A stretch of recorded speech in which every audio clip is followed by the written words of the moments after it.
Poštovani moji, evo i ja se priključujem ove akciji polivanja vodom.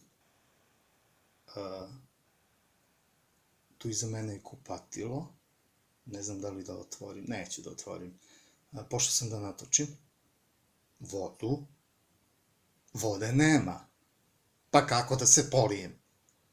Gospodine gradonačelniče, Gorane Cvetanoviću, evo ovim putem vas izazivam, vas i odgovorno lice iz vodoprivrede, da da odgovor meni i onim ljudima, kojih je 15.000, koji zavise od Grdeličkog vodovoda, koje ima vodozahvat u Rupljanskoj reci, iznad koje se gradi mini centrala.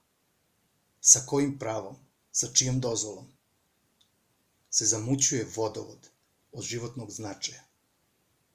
15.000 ljudi je ugroženo, a vi kažete, ljudi nemaju argumenata. U 21. veku ljudi hoće pijaću vodu. Vodovod su sami finansirali pre 40 godina. Vi kažete, nema argumenata.